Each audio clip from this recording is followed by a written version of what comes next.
What's going on, team? Proof here, and welcome to my deck guide series for Overdressed Set 1, Genesis of the 5 Greats. And instead of presenting a deck list and talking about it and then going into replays like I normally do, I'm going to do things a little bit differently this time.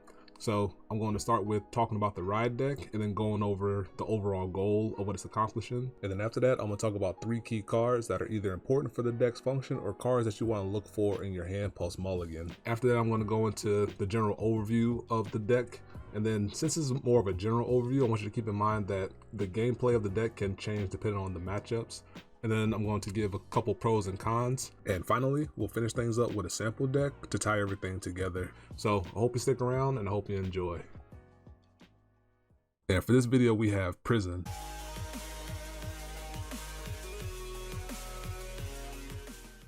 So let's go ahead and hop into it. And the goal of the ride deck is to get your prison out via blue and get that set up ASAP, because it's the entire crux of your strategy and the reason you're probably playing prison. And then with pink, you're kind of using it to get at least one card prison that your opponent may feel compelled to call out. Otherwise, you'll start generating value with a couple of your prison payoff cards. And then ideally your opponent does call it out, and then you can just put it back with snow, and then maybe they'll field some other things to try to pressure you. You can also lock those away with snow as well. And for the key cards, we have Rouge, Grapple External, and Chevelstad, aka Chevy. And Grappler and Rouge are useful because they're fairly easy to get payoff cards that give you power, which allows you to easily form nice efficient columns and try to beat your opponent down with them. And then Chevy is useful because it can be a useful card to rest when you're going second with your prison that can offer you value as the game goes on.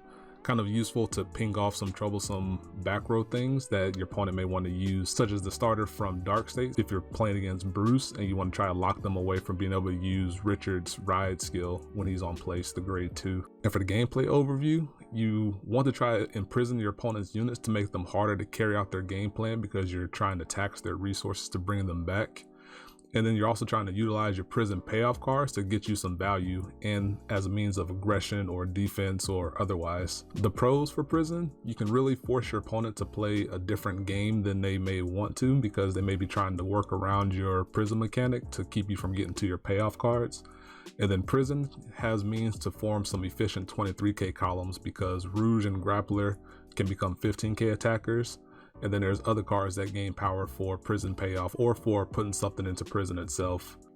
As for the cons, the first con I want to touch on is if you're able to keep prison from getting 3 cards into prison, you really reduce a lot of the pressure and value that they can get, because Snow needs 3 cards into prison for her triple drive, which is one of their main forms of being able to generate pressure. And then Chevy needs 3 cards in prison for the ability to draw a card after he puts something into prison, which is their other main value generating piece. So if you're able to continually keep them away from that for the majority of the game, you can really lock them off from putting cards in their hand to be able to defend themselves. As for the other con, I really wrestled with the best way to word this, but some decks can carry out their game plan as normal and ignore the prison. Some decks can use the prison as a means to just reuse on place effects. Some decks can still put out pretty good aggression with minor units on the board and keep you away from getting to your value of the 3 cards in prison. And then a lot of decks can just very easily clear out the prison from the cards you put in there and turn off your defensive payoff cards. So all in all, it kind of just feels like the prison's kind of there, but it's not truly impactful, and it's tough for the prison deck to really punish that at the current moment. So that'll do it for the overview. Let's go ahead and get to the sample deck. And the first thing I wanted to touch on before getting to the rest of the deck is that I'm sure you notice that there's only 1 prison here. And that's because I believe you really only need 1 prison, because the odds of drawing it before you're able to search it out with blue is very small.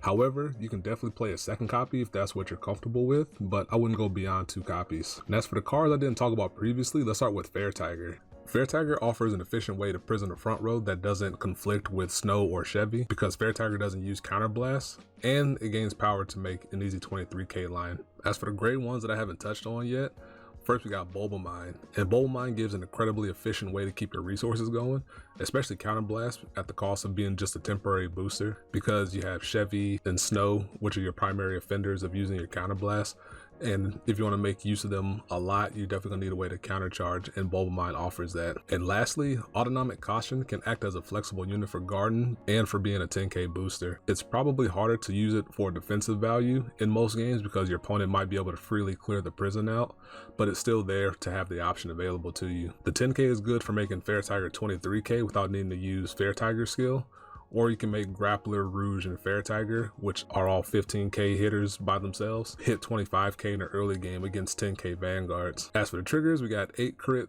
3 draw, 1 Elder Breath, and 4 heal.